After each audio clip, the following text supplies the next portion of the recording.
después de haber visto a David Hume y esta crítica que hace, ¿no?, al tratar de erradicar todo lo que tenga que ver con la religión de la moral y al llevar a la moral finalmente a una cuestión meramente de sentimiento, pues parecía que el panorama, al menos dentro de la moralidad, se había visto fuertemente modificado, al grado de que pareciera que se había dado pie al surgimiento de una especie de mundo en orfandad, como que había aparecido pues un perfil ciertamente desolado, al menos insisto, dentro del campo de la moralidad. Ahora, hubo pensadores, especialmente en Inglaterra, que se opusieron a esta propuesta de Hume y que más bien trataron de recuperar el papel que jugaría la razón. Acuérdense que para Hume había quedado descartada o fuera de juego de la moral, y ellos vuelven otra vez a ingresar la cuestión de la razón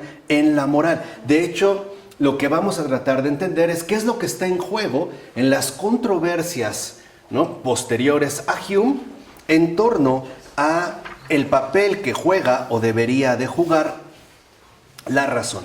Y el primero de ellos, primero que establece una alternativa a la propuesta de Hume, es Richard Price.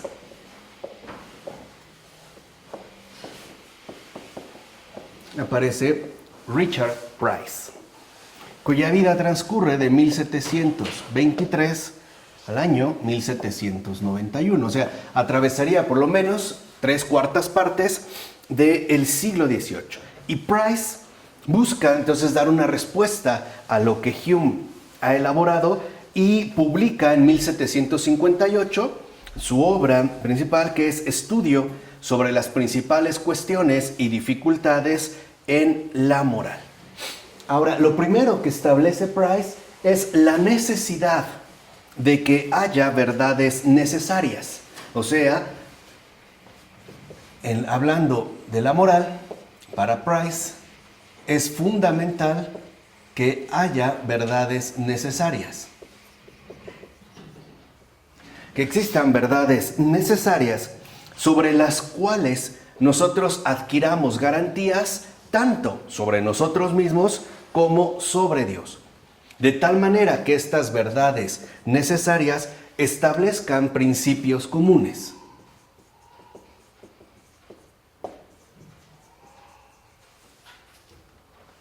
Establezcan principios comunes tanto con respecto a nosotros como con respecto a Dios.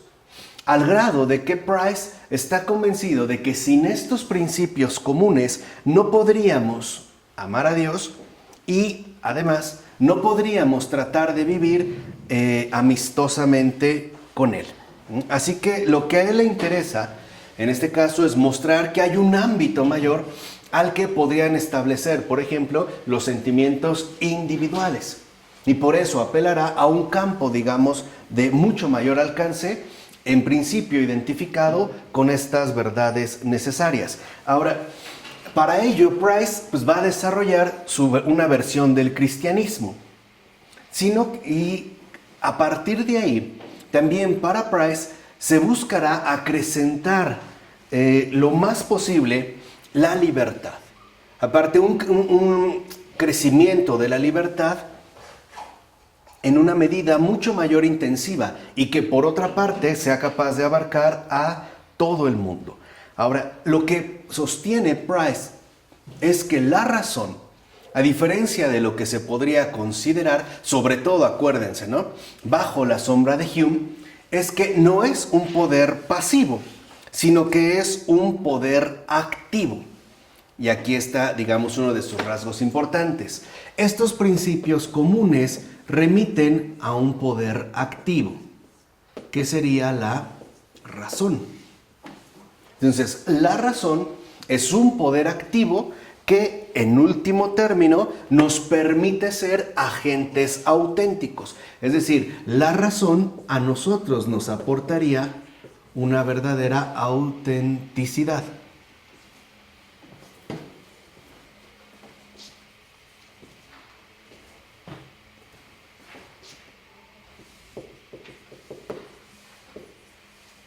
Una verdadera autenticidad humana. De tal manera que entonces en Price lo importante es destacar el poder de la razón, precisamente, ¿no? Como ese poder activo que nos otorga nuestro respectivo distintivo de autenticidad. Ahora, la razón, dice Price, realiza lo que los sentidos no pueden hacer. Porque para Price los sentidos, a final de cuentas, solamente nos remiten a casos específicos. O sea que los sentidos nos hablarían de sensaciones particulares. Y por lo tanto, los sentidos no nos brindan esas generalizaciones que la razón sí. Como dice Price, la razón discierne, mientras que el sentido padece. Aquí vemos esta inversión. Para Price, entonces, los sentidos son, pasivos o afectados por las impresiones recibidas, mientras que la razón no se limita a este padecer, sino que discierne y por lo tanto alcanza niveles mayores que los sentidos no pueden. De tal forma que para Price lo fundamental es que reconozcamos el poder creativo de la razón y la estrechez limitada de los sentidos. Entonces vean, en un primer momento Price se está oponiendo, a la tendencia empírica que había ganado tanto terreno a lo largo del siglo XVIII y que le habían dado, ya de hecho desde el siglo XVII, por ejemplo, con Locke, un amplio, protagonismo al campo empírico y por ende al campo de los sentidos. Todo venía dado a través de los sentidos. Price lo primero que dice es que no son los sentidos los que realmente a nosotros nos definen, sino el poder creativo de la razón. Ahora, de tal forma que entonces, para Price, el poder creativo de la razón se traduce en términos de ideas.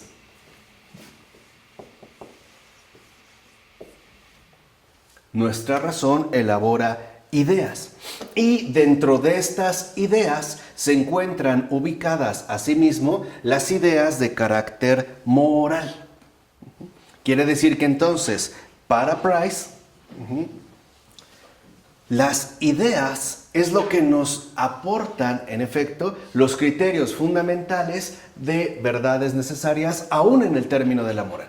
O sea que para Price, la moral también está vinculada de manera indudable con la razón.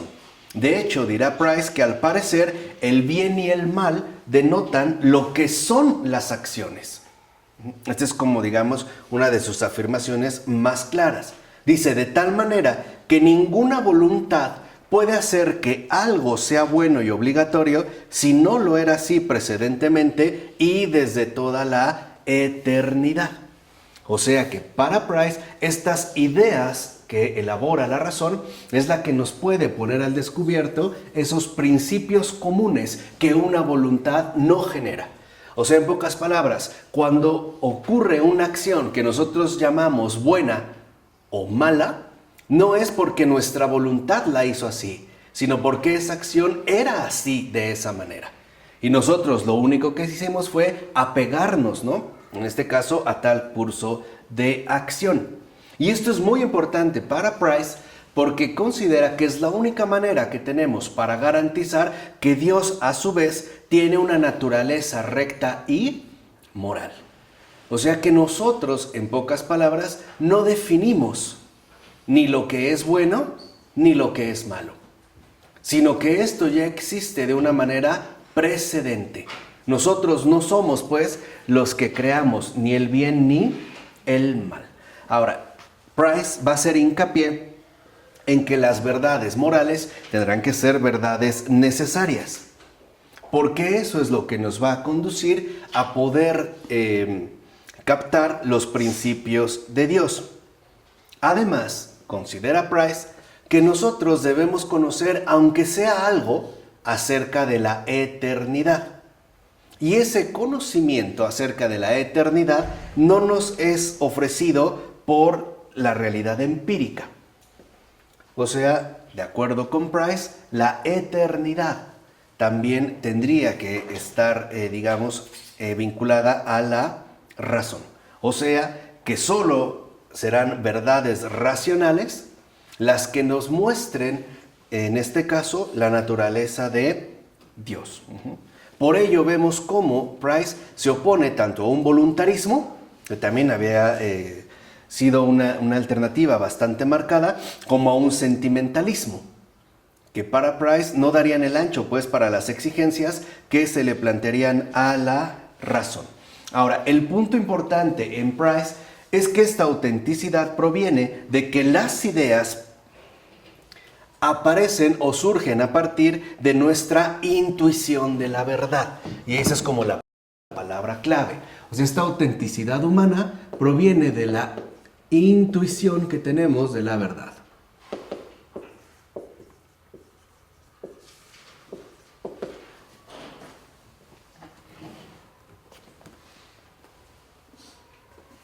Aquí lo que vemos es que en Price toma forma, adquiere cuerpo, el platonismo al cual él se ha adherido. De hecho, va a decir que nuestra conciencia intuitiva de una verdad es el objeto mismo el que está presente en la mente. O sea, no lo elaboramos, pues, sino que la intuición nos permite una especie de acceso directo. De tal manera que la consecuencia consiste en que deberíamos considerar los sentimientos naturales y no viciados de los hombres sobre los asuntos morales como ejemplos de un deber inmediato que se percibe inmediatamente. O sea, nosotros no es que tratemos de elaborar una especie de moral, sino que podríamos tener una especie de acceso directo. Y este acceso directo se da por medio de la intuición y no, por ejemplo, por medio de una reflexión. ¿Se entiende? No sería pues una elaboración arbitraria de la razón, sino que sería la manera en la cual la razón tiene un acceso precisamente a estas ideas que nos van a conducir a esos principios comunes. Ahora, a pesar de que en su epistemología Price se muestra como platónico, no es así precisamente en su ética. De hecho, procurar el bien, según Price, no es la única base para la acción racional. O sea que el ser racional no tiene como una base, como única base para su acción el procurar el bien. Dice, no es solo la preocupación por el bien lo que mueve a Dios. O sea, no solo se limita a la cuestión de el bien, sino que lo fundamental no es procurar el bien, sino la felicidad. Y aquí la cuestión ha cambiado. Y aquí vemos también uno de los impulsos fuertes que se dieron a partir de entonces. Muchos de nosotros consideramos que la meta fundamental de la vida humana, por ejemplo, no es el bien, sino la felicidad. Y ahí empezó a haber serios conflictos, porque no es tan fácil tratar de compaginar mi felicidad con el bien de los demás, por ejemplo, ¿no? En casos muy sencillos, si mi felicidad consiste en escuchar la música a todo volumen en mi casa, pero no me importa el bien de los demás y a lo mejor de un pariente que está enfermo y necesita silencio, pues yo simple y sencillamente no lo tomaré en cuenta, ¿vale? Pero para Price lo importante es que entendamos que la felicidad es nuestro fin y que de hecho es el único fin que podemos concebir. Y que lo podemos concebir porque la felicidad proviene de la providencia y del gobierno de Dios. ¿Qué quiere decir? Que entonces para Price el plano moral ha cambiado. Ahora lo que va a empezar a destacar en términos mayores, ¿no?, de la intuición de la verdad que nos lleva a la felicidad y ya no precisamente al bien, pues empezar a exigir cada vez más, por ejemplo, una atención puesta en la justicia y también en la veracidad. Dice que también son buenas, al igual que la bondad. De tal forma que en esta justicia y en esta veracidad podrá irse articulando gradualmente la cuestión de la felicidad. O sea que para Price, la acción no solo se limita a la bondad, sino también a la justicia, lo cual nos puede ofrecer diferentes tipos de razones para las acciones que Dios realiza y también para las que llevamos a cabo nosotros. O sea, que lo que realmente tiene prioridad son las razones de justicia. Vamos, un poco aquí lo que ha cambiado es que aunque haya cosas que no nos parezcan buenas, habrá razones para considerar que se trata de razones justas. ¿Entiende? Aquí empieza ya a haber pues un conflicto. Ya no todo va a quedar englobado ni orientado en orden al bien, sino que todo empezará a tomar forma a partir de la justicia, ¿no? Entendida en términos de obtención de la felicidad. Ahora, ¿por qué lo establece de esta manera Price? Recuerden, lo importante es alcanzar estas verdades necesarias cuyos principios comunes nos den a nosotros una base fundamental para la moral. Pues por la siguiente manera. Dice, la verdad, dice Price, es que en este mundo hay mucho sufrimiento y maldad. Comienza pues de ese postulado. Dice, no obstante, si comprendemos que lo importante, o más bien, lo que la moralidad exige, es que Dios sea justo antes que benevolente, también entenderemos que su preocupación por el mundo se guía a partir de un principio moral. O sea, dicho de otro modo, si ocurren sufrimientos o situaciones dolorosas e inmerecidas en esta vida, pues bien podremos estar seguros de que estos serán recompensados en la otra. De igual manera que si vemos que a un malvado le va bien en esta vida, pues entonces estaremos seguros que le irá mal en la otra. ¿Qué sucede aquí entonces en el caso de Price? ¿Cuál es uno, digamos, vuelve a ser, ¿no?, como un factor más o menos frecuente en los pensadores de estas posturas? Tratan de hacer de Dios algo netamente transparente y digerible para la razón humana. O sea, buscan erradicar por completo el escándalo que produce en la razón el obrar mismo de Dios. Y en el caso de Price, la única manera de poder seguir, de mantenernos en una amistad sana con Él, es a través de no plantearlo en términos de bondad, sino en todo caso en términos de justicia. Por ejemplo, la típica expresión de, pero vas a ver, ¿hay un Dios? Es de Price. Sería la línea de Price. Justamente esa, ¿no? Aunque aquí me va mal, vas a ver que allá, ¿no?, me va a ir bien. O al revés, si ahorita tú crees que te va bien, cuando mueras, entonces allá te va a ir mal, ¿no? O sea, se trata de tratar de acomodarlo todo a la propia razón humana. De tal forma que por ello, para Price, la prioridad la tiene la justicia y ya no el bien. ¿Por qué? Porque es lo que, de acuerdo con Price, nos hace más comprensible, ¿no?, más inteligible el cuidado providencial de Dios en términos de moral. De aquí pues que entonces, de acuerdo para Price, si a una persona le va mal, tiene la opción de saber que, bueno, quizá ya le va a ir bien. O también sería que si le va mal, es porque en justicia se lo merece. Que sería otro de los puntos también, digamos, que se podría recargar sobre esta argumentación. Y esa sería como el intuicionismo sistemático. O sea, si lo ven, lo que elabora entonces Price es que nosotros más bien pensamos lo que en principio intuimos. Y de acuerdo entonces con la intuición de la verdad, la felicidad se tiene que condensar en términos de justicia y ya no necesariamente de bondad.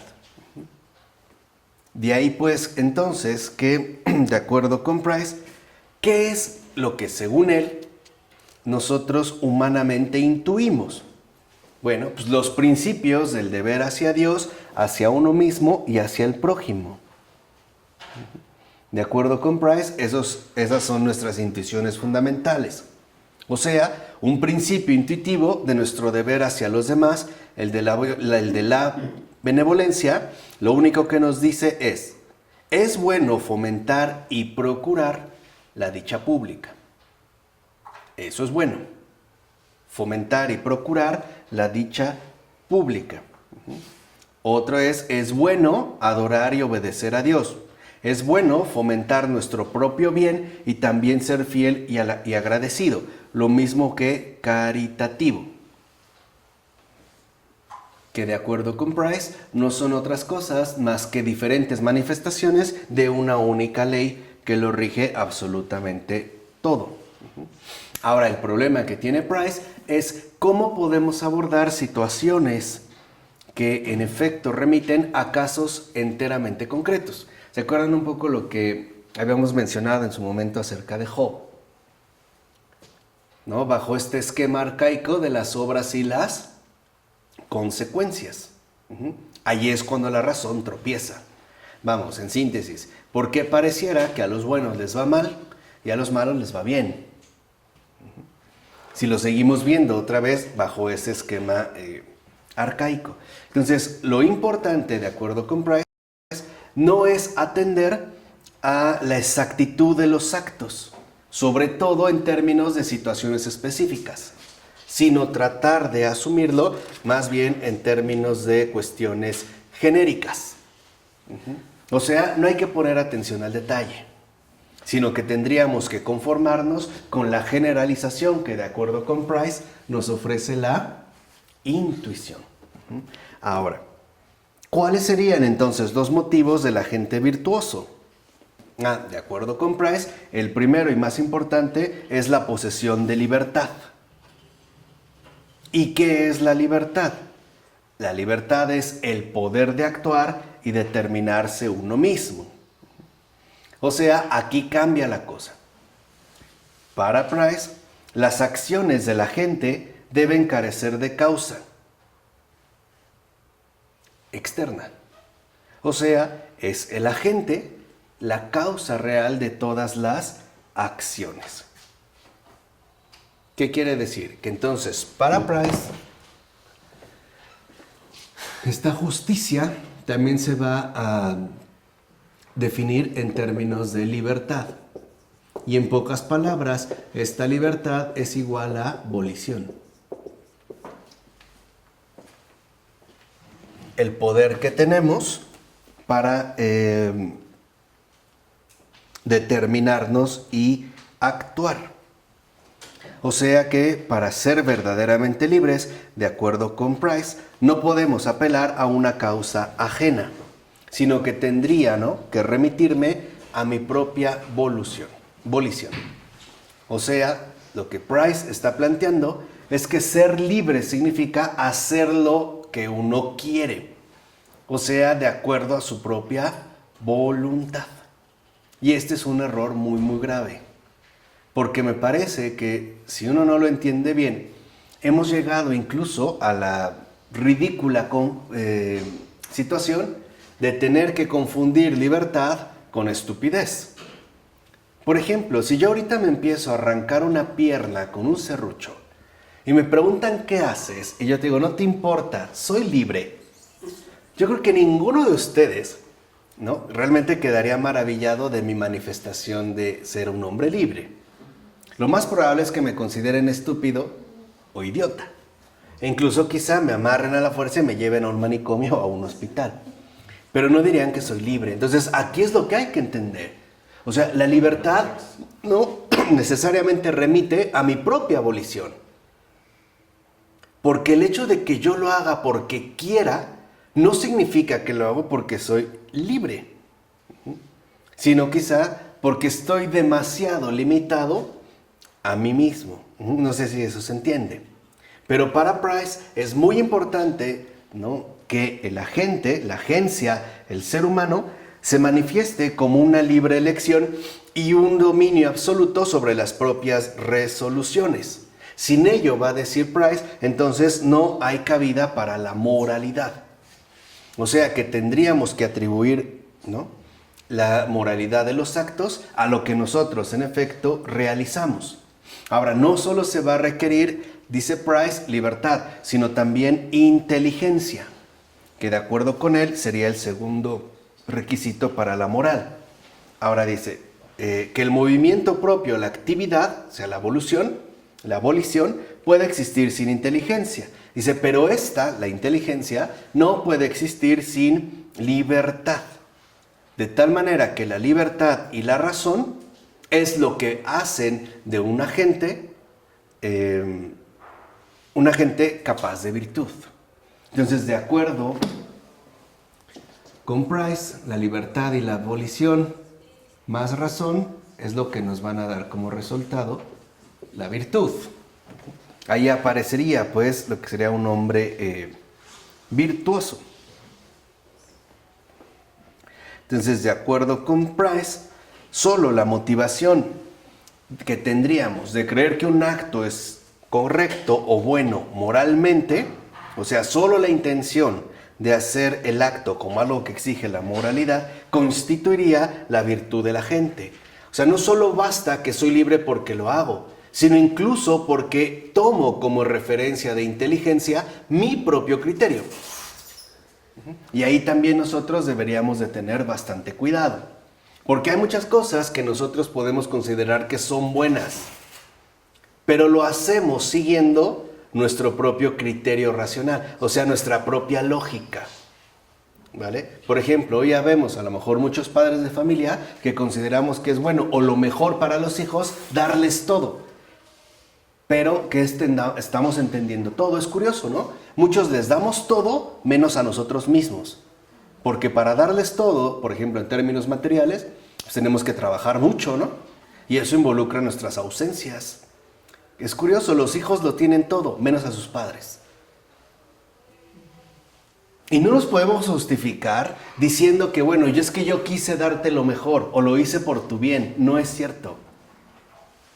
Lo hice porque me aferré a mi propio criterio, es decir, me quise apegar a mi propia razón y por ende también a mi propia, ¿qué? Volición. Y eso nos conduce, en último término, a querer aparecer bajo la mascarada de que somos virtuosos.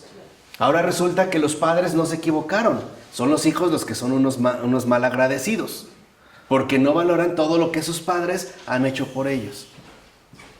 ¿Se entiende? O sea, ahí hay que tener cuidado, pues, con esos planteamientos que se realizan. No hay veces en las que uno habla con los jóvenes y de verdad con los que hay que hablar, y no solo hablar, cachetear es a los padres.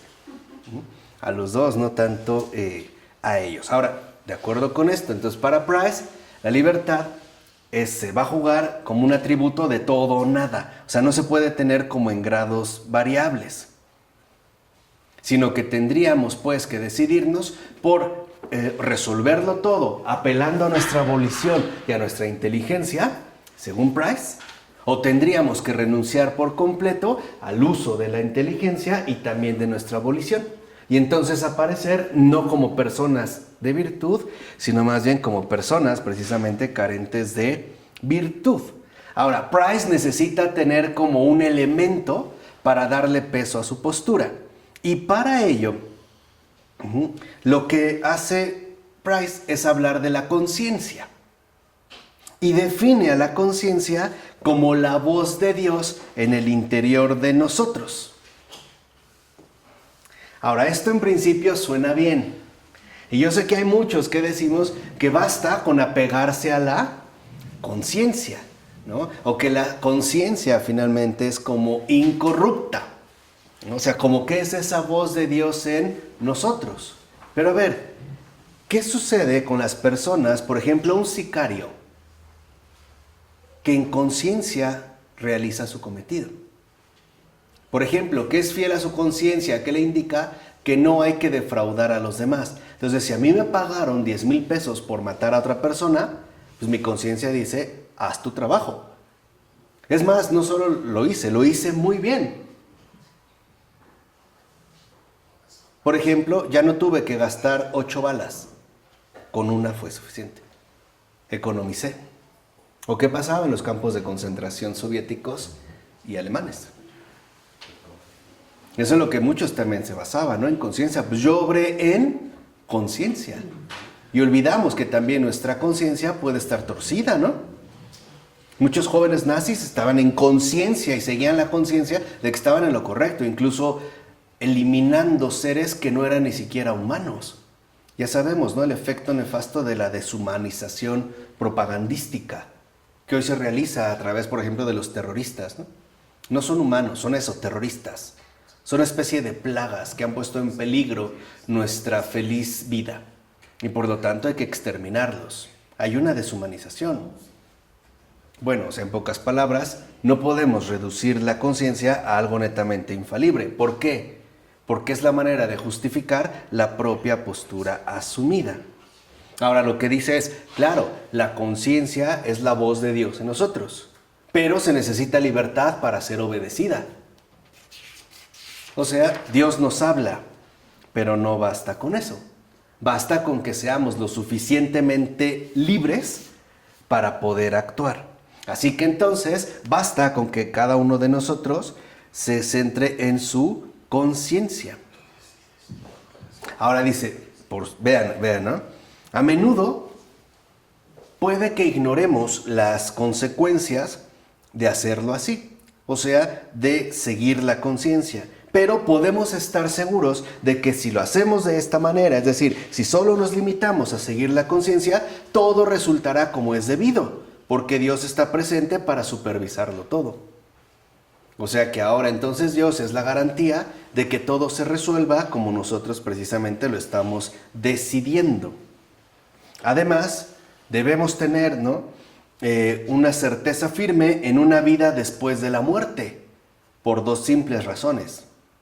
Porque en primer lugar, en esta vida la virtud no es recompensada apropiadamente, ni el vicio es castigado como se debe. O sea, aquí realmente no se nos recompensa como debiéramos y tampoco se nos castiga como mereciéramos. O sea, ¿lo ven? Se está pensando en términos supuestamente de justicia.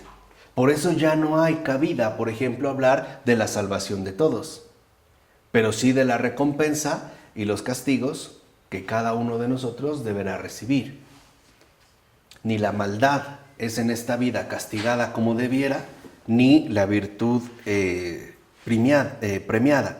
Más aún, la serie de acontecimientos que vemos, que atravesamos, nos deben de servir como una especie de educación moral, que nos lleve justamente al crecimiento de la virtud, o sea, al uso de la inteligencia y de la volición, o sea, al seguir la propia conciencia. De ahí pues que también para Price sea rechazable la idea de la máxima felicidad posible como meta apropiada para los esfuerzos del hombre. En parte porque, dice Price, no podemos forjarnos una idea de lo que eso significa. Y por otra parte, porque la más grande de todas las felicidades no es algo que nos sea posible. Pero, si nos concentramos en seguir la conciencia y apegarnos a la virtud, entonces Dios va a velar porque advenga para todos la máxima felicidad justificable. Quiere decir que entonces también la justicia muestra su verdadero perfil. La justicia y la felicidad dependerán de una adecuada justificación. O sea, la justicia en términos de justificaciones. ¿Qué tan justificado ha sido, por ejemplo, ¿no?, este tipo de vida que aquel otro? Así que para Price somos entonces los agentes de una gran empresa cooperativa. Necesitamos quedar integrados en la justificación del mayor, acceso a la felicidad que nos sea posible. Y esta gran empresa cooperativa es supervisada por Dios. Digamos de otra manera, en realidad lo que está diciendo Price es lo siguiente. En la moralidad, la voluntad de Dios no juega ningún papel, porque nos atenemos a la propia conciencia. ¿Quedó claro, no? Y nos basamos en nuestra propia volición y razón. pero Dios sí es indispensable para la moralidad, porque es lo que nos va a dar las reglas y el buen funcionamiento de lo que llevamos a cabo. O sea, hago lo que quiero, pero en nombre de Dios. ¿Y no es hoy también lo que muchos de nosotros hacemos? No seguimos nuestras propias voluntades, nuestra volición, no seguimos a lo mejor nuestra razón aunque enferma. No decimos que sigo la voz de mi conciencia, que Dios me habla en mi conciencia, ¿no? Que tengo monólogos, ¿no? Profundos, y consta, no dije diálogos, monólogos, ¿no? De alucinación, y que estoy siguiendo mi conciencia, a lo mejor porque es lo que Dios me pide. Y ¿de dónde sacamos eso? O sea, ¿a dónde realmente lo remitimos? Pero sí podemos decir, por ejemplo, que lo estamos haciendo en nombre de Dios. Y eso es bastante delicado. ¿Por qué? Porque en último término, la moral, ¿no? En esas verdades necesarias, no es otra cosa más que el yo camuflado, ¿no? De una manera supuestamente justificable. Ahora, siguiendo esta línea, para que no pierdan de vista la noción de la justificación, aparecerá en 1759 la obra conocida como la teoría de los sentimientos morales, de nada más y nada menos que Adam Smith, mejor conocido por su obra en el campo de la economía. Pero él escribe también un tratado sobre moral. De hecho, su obra total de economía, para los que la conocen, depende enteramente del planteamiento moral de Adam Smith. A pesar de que es su obra económica, ¿no?, la que le dio el verdadero reconocimiento a nivel mundial, la base de su planteamiento está en su obra sobre moral. De hecho, vuelvo a repetir, toda la economía de Adam Smith depende de su teoría moral. Ahora, primero, dice Adam Smith, déjenme.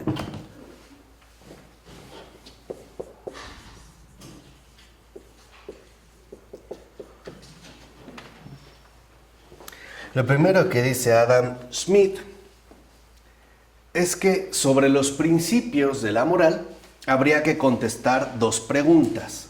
Primero, que es necesario que sepamos qué es la virtud. Y segundo, mediante qué poder o facultad de la mente optamos por un tipo de conducta en vez de otra.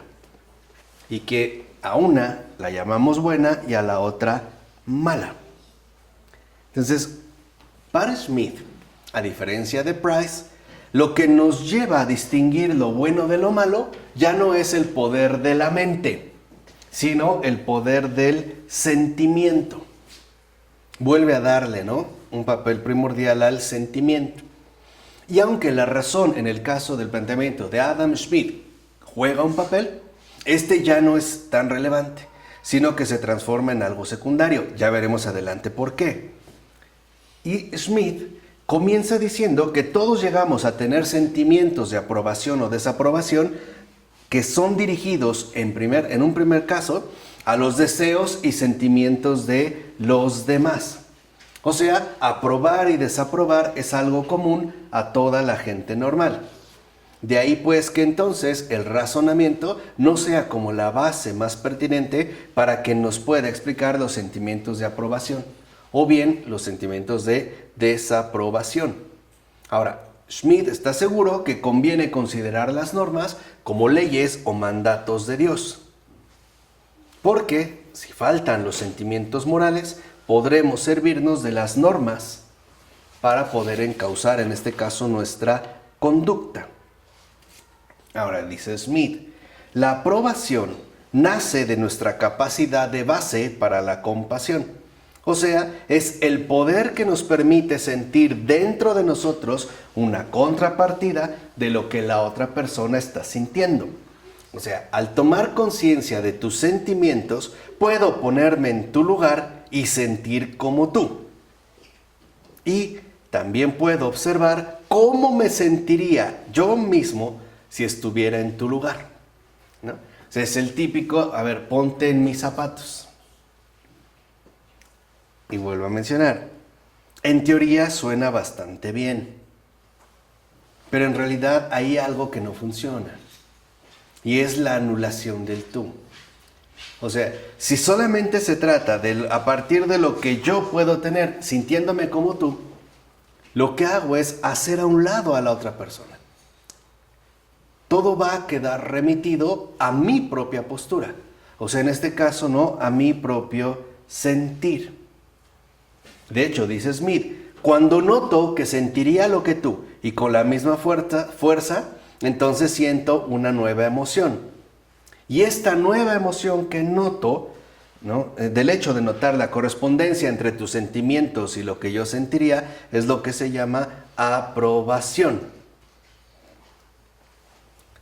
Ahora, a partir de esta aprobación, de acuerdo con Adam Smith, esa facultad que nos permite darnos cuenta de qué sentimientos y en qué grado serían aprobados por todos, es lo que él va a llamar el hombre de adentro, o el hombre interior, o bien el espectador imparcial. Entonces, tal parece que en nosotros hay una especie de espectador imparcial que evalúa, ¿no?, la postura que asumimos al momento de compararnos con los demás. De hecho, ese observador es el que emite una valoración que proporciona los datos iniciales para la moralidad. En síntesis, nos dividimos en dos seres distintos. O sea, somos el que actúa tanto como el que evalúa.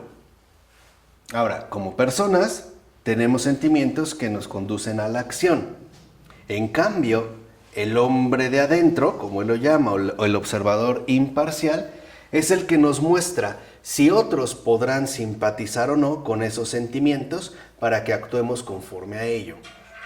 O sea, para Adam Smith, el ser humano es doble.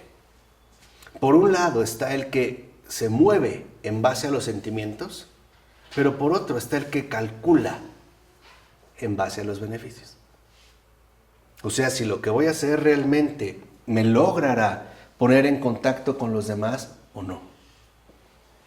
¿Qué quiere decir? Que entonces la base de los sentimientos, ¿no?, que es lo que nos pone en acción, tiene que verse complementada por otro que logre hacer, digamos, el cálculo de los beneficios que se pueden obtener. Porque Adam Smith está convencido de que uno de nuestros principales deseos, y quizá el más relevante de todos, es recibir estima y aprobación de los demás, que es justamente la manera en que se empezará a mover dentro de este planteamiento la economía. Nos movemos, ¿no?, tratando de obtener los mejores, en este caso, resultados. O sea, en pocas palabras, significa que queremos alabanza de parte de los demás para mostrar sentimientos que todos aprobarían. O sea, lo que nos mueve, de acuerdo con Smith, es la simpatía. Pero, ojo, esta simpatía, en el caso de Adam Smith, más bien significa utilidad. O sea, ¿por qué nos movemos realmente? Por interés. O sea, por obtener utilidad. De hecho, la utilidad va a ser muy importante en la moral que él maneja.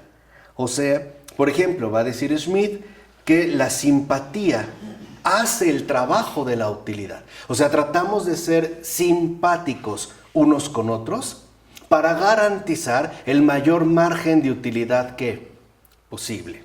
Vamos, si lo aterrizamos en términos más sociales, de acuerdo con este planteamiento es: somos humanamente hipócritas para obtener las mayores ventajas y por lo tanto las mayores utilidades posibles. Si no tienen nada de caridad, No hay camino, no hay verdad, no hay vida. Y esto que ya lo vio ahorita muy bien Ronnie, es lo que yo quería destacar de Adam Smith. ¿Por qué la teoría económica, para los que la conocen, de Adam Smith, se le dio tanta relevancia? Porque a partir, por ejemplo, de un planteamiento como este en la economía, la caridad ya no jugó ningún papel. Por eso tuvo tanto éxito. O sea, se le abrió las puertas, pues, al egoísmo sistemáticamente organizado. en base de utilidad. O sea, a partir de Adam Smith y muchos otros, después de Smith, la economía se transformó en una tiranía, que hoy padecemos como la tiranía del mercado. Y que de hecho es una de las grandes denuncias que serios intelectuales han hecho, por lo menos ya desde bien entrado, desde quizá la primera mitad del siglo XX. Por ejemplo, habría que leer, no sé, los escritos de Karl Polanyi, otro económico extraordinario, austriaco, ¿no? Un libro, El sustento del hombre, donde muestra cómo en principio la economía no se reduce, por ejemplo, a unas reglas de mercado, que ni siquiera él sostiene que la economía que nosotros vivimos hoy en día en términos de economía monetaria sea la única forma de economía.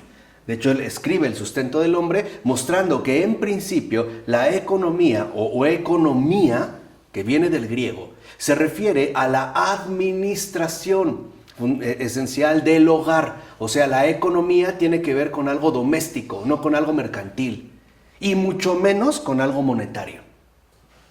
O sea, uno de los grandes logros de Karl Polanyi en ese texto, la economía, El sustento del hombre, que es una obra inacabada, por cierto, ya no lo terminó, es relativizar el modelo estrecho en el cual la economía ha incurrido. Es decir, la economía aparece ahora como una tiranía. Claro, ahora la economía ya no piensa realmente en términos de bienestar, digan lo que digan, sino en términos de utilidad. Y esto va a abrir el campo para muchos aspectos, aún dentro de la moral, porque, de acuerdo con Adam Smith, no se trata de fomentar la caridad, sino de multiplicar la utilidad. Aquí se pone en juego lo que Dios dijo, ¿no? Cuando dice Jesús claramente: ustedes no pueden servir a Dios y al dinero. Y en Smith la postura es muy clara. Primero tendrá que ir el dinero. Y fíjense... Aparte esta postura es muy errónea, por ejemplo, una madre con su hijo. Claro. No funciona así. En término, ¿no? Aunque él ya lo esté... Pudiera funcionar así entre tú y yo, pero una madre... Sí, cuando hay estos vínculos cercanos. Sí. Pero acuérdense que por eso, también a partir, digamos, de estos planteamientos hechos por Smith, o sea, no estoy diciendo que él los tenga, pero él está poniendo la base, la economía, ¿no?, que se traducirá en términos de negocios, ni siquiera va a aceptar, por ejemplo, la presencia de amistades o de lazos cercanos y familiares. O sea, los negocios son negocios. Se empiezan a plantear como un ámbito completamente independiente. Se rompe. O de negocio, ¿no? Claro, nada más. O sea, negocios son negocios. No eres mi hermano, pero es un negocio. Sí. Punto. O sea, lo saca. En esos términos, vean lo que dice, por ejemplo, Adam Smith. Dice: la felicidad de los seres humanos, así como la de todas las demás criaturas racionales, parece haber sido el propósito original del autor de la naturaleza. Al obrar conforme a los dictados de nuestras facultades morales, necesariamente buscamos los medios más efectivos para promover la felicidad de la humanidad. Y por ello cabe argumentar que en algún sentido cooperamos con la deidad y ayudamos en la medida de nuestras posibilidades al plan de la providencia.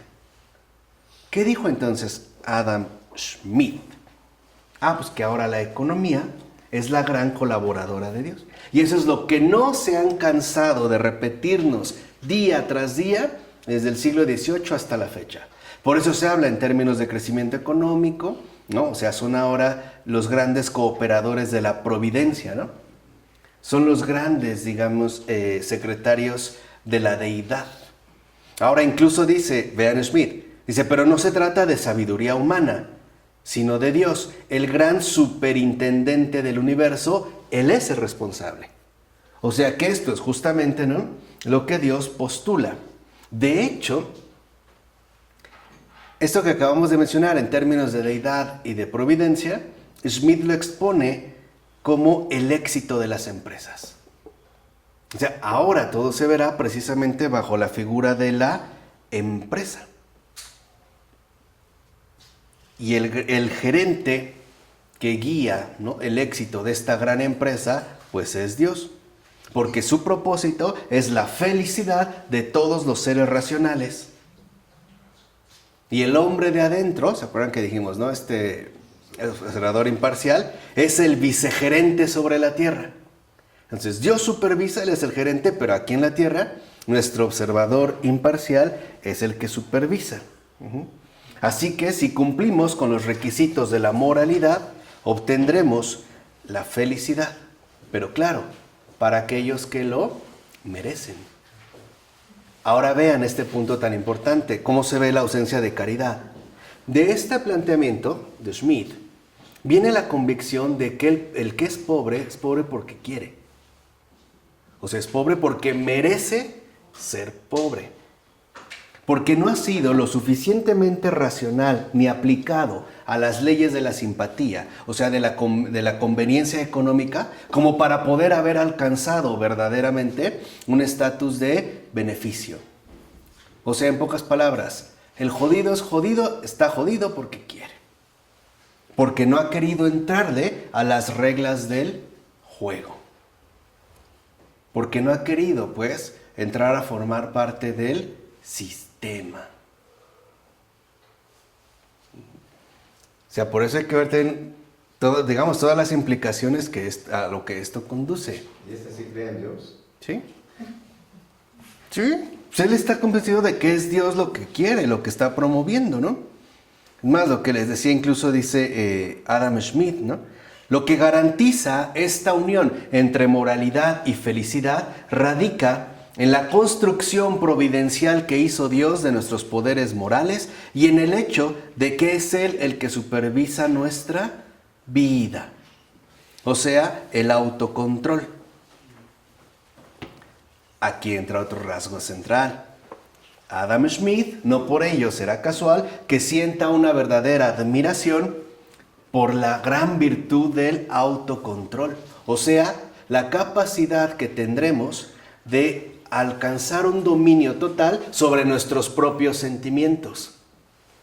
O sea, si para hacerme rico voy a joder a mucha gente, tengo que aprender el autocontrol. Porque eso es lo que exige el dinero. ¿Se entiende? Por eso muchos lo van a acusar del verdadero fundador del liberalismo. Sí, porque el liberalismo y actualmente el neoliberalismo, es más, les debería dar unas clases de economía. En serio, de economía contemporánea, de política, pero el gran perfil no es tanto que se limite a los ámbitos financieros, ¿no?, de los mercados. No, es que es una lógica de operatividad. Tiene sus propias reglas en tanto fenómenos sociales, ¿no?, incluso en nuestra vida, por ejemplo, más ordinaria. O sea, en pocas palabras, para Adam Smith, para ser feliz no te puedes tocar el corazón. Porque si no, no alcanzas el éxito. Y esa es una de las reglas de oro de la economía de estos tiempos, ¿no? ¿Quieres alcanzar el éxito? Por ejemplo, ¿quieres construir un aeropuerto en tal lugar? Pues que no te importe que ahí viva gente, échala para afuera, ni modo. Oye, pero tienen hijos, tienen niños, no te importa. No te puedes tocar el corazón. Y claro, Adam Smith tiene razón. No se pueden tocar el corazón porque no tienen ya corazón. Por eso. Si esos seres metieran su mano en el pecho, no habría corazón, habría una piedra. Eso sí habría. No se pueden tocar el corazón. Esa se ha convertido en una de las reglas de oro de la economía contemporánea. La economía no puede dejar meter los sentimientos, ¿no? O sea, la compasión, o sea, la misericordia. Incluso sería el gran enemigo de los grandes negocios, ¿no? Serían ya, digamos, en un sentido completo, ¿no?, como las grandes fuerzas antagónicas. Por eso es tan importante para Adam Smith que aprendamos a tener autocontrol. Por eso, para Adam Smith, en consecuencia, lo fundamental es que logremos articular una gran definición de la virtud en términos igual de justicia, y eso le va a corresponder a la jurisprudencia. Miren nada más. O sea, para Adam Smith, ahora no tendremos que hablar de deberes, sino de derechos. Claro, ¿y quiénes salen beneficiados? Los exitosos. Es la protección de los poderosos. Por eso ahora no es casual que los poderosos de este mundo son los que tienen más derechos. Pongamos nada más para terminar, ¿no? Un aspecto muy importante. Si yo cometo un fraude multimillonario en dólares, tengo derecho a fianza. Por muy grande que haya sido la anomalía, tengo derecho a fianza. Vamos a suponer que yo tergiversé o lavé $1,000 millones. Tengo derecho a fianza. Ese es el tema de Tengo derecho a fianza. Pero si yo me meto a una tienda de conveniencia y me robo una lata de atún, por ley, no tengo derecho a fianza.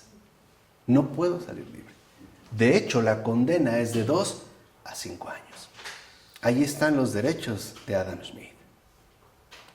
Ya no se habla de los deberes que tienes, sino de los derechos que posees. Y más en una forma en la que los derechos también se pagan, se compran, es decir, se corrompen. Lean el gran libro de Michael Sandel, este gran filósofo contemporáneo, llamado Lo que el dinero no puede comprar. Y después de ese, síganse con otro de él que se llama Justicia. ¿Hacemos lo que debemos? ¿Verdad? De una forma extraordinaria. Ahí dice, por ejemplo, hoy vemos el hecho de que al economizar las cosas de esta manera, al plantearlas en estos términos de derechos, ya no se habla de deberes, precisamente porque se evita la realidad de la transgresión. Por ejemplo, una empresa en cualquier parte del mundo puede pagar su derecho a contaminar. ¿Sabían? Por metro cúbico. Por ejemplo, en Europa se paga alrededor de 6 euros por cada metro cúbico de contaminación generada. Entonces, ¿quién puede contaminar? No. bueno, que tiene dinero. El que paga. Esos son justo sus ¿qué? Sus derechos. Ahora dice Sandel, ¿es un delito? Es algo netamente legal.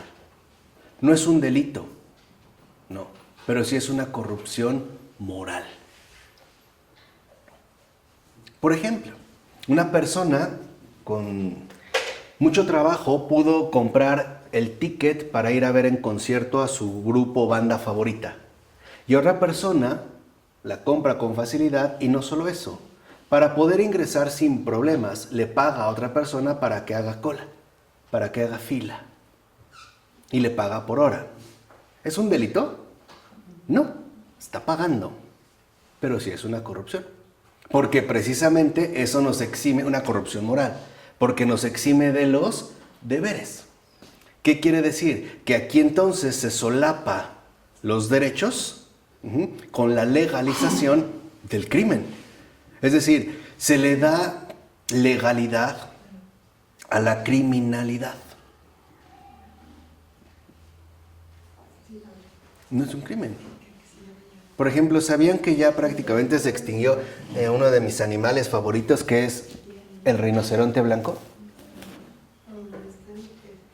Y nos pueden decir que a lo mejor se extinguió, ¿no?, por las dificultades del clima. No es cierto. ¿Saben cuánto costaba cazar legalmente un rinoceronte blanco? Véanlo en Sandel. No, menos. $250,000. ¿Qué pasa si nada más quedan 2, pero yo tengo $500,000? ¿Cometí un delito? Fue legal. Aquí está el punto. Ahora la economía ya no tiene que ver nada con lo familiar, sino que se ha convertido en un negocio legal. Y por eso vemos, ¿no?, el incremento de la corrupción de maneras que antes de verdad jamás hubiéramos sospechado. Y peor aún, considerando que es la línea que en efecto tendremos que seguir. De ahí, por último, el que aparece, yo creo que sí lo vemos de una vez para avanzar, es Thomas Reid. Bueno, aquí están los tres, ¿no? Richard Price, Adam Smith y Thomas Reid, perdón.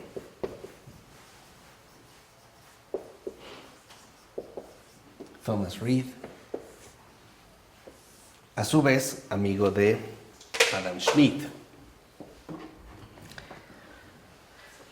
Con Thomas Reid, él va a tratar de presentar un sistema moral y no precisamente una teoría moral. La moral, de acuerdo con Reid, nos enseña el deber, no los derechos. O sea que hay una corrección con Smith. Los derechos son asunto de la jurisprudencia.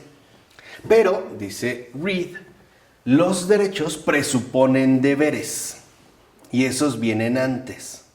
Y los deberes, o sea, el conjunto de actos a los que estamos moralmente obligados, dependen a su vez de leyes o axiomas que conocemos mediante la intuición. Y él va a dar una serie de esquemas en torno a esos puntos. Pero lo que es importante es que para Reid, nuestros deberes van a tener prioridades unos sobre otros.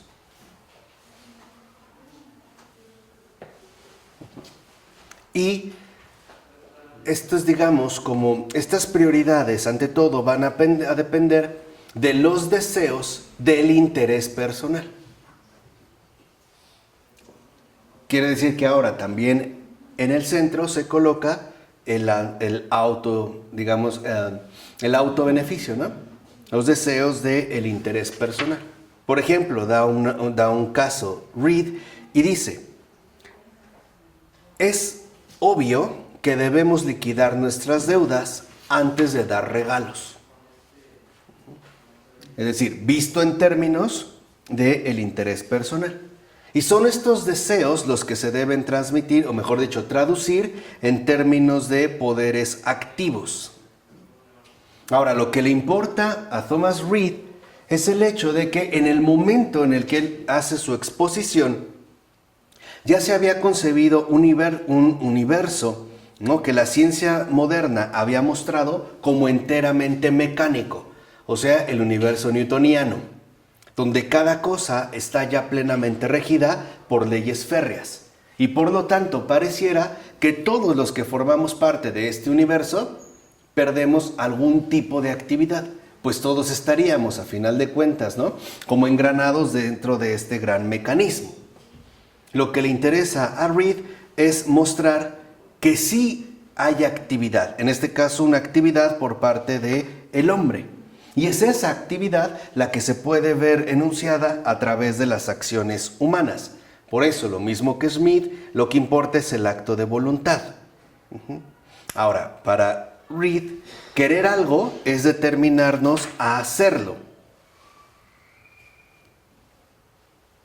De tal forma que entonces Reid va a llegar a su afirmación principal sobre el poder activo de los seres humanos. O sea, el ser humano, es un tipo especial de causa. O sea, todo lo que él hace es por sí mismo. Y es además a causa de sí mismo. Lo cual le brindaría darle a los seres racionales una etiqueta neta de agencia. O sea, en base al autogobierno. Así pues, para Reid, lo fundamental es que asumamos que nosotros no somos mecanismos, sino poderes activos movidos por deseos de interés personal, y que por lo tanto no somos meros instrumentos de Dios, sino sus sirvientes de confianza. De hecho, lo que nos va a hacer ver que estamos hechos a imagen y semejanza de Dios es cuando nosotros ingresemos en ese ámbito adecuado de autogobierno.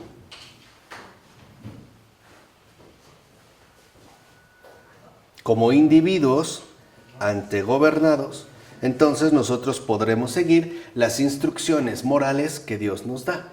Claro, y estas instrucciones morales no requieren de revelación, pero al autogobernarnos, estaremos viendo que no vivimos en un mundo de orfandad, sino que veremos que el bienestar que buscamos no va a depender de nosotros, sino que es responsabilidad de Dios. O sea, al nosotros obrar de esta manera, veremos pues también la manera en la que Dios responde, ofreciéndonos sobre todo un gran bienestar. ¿De acuerdo?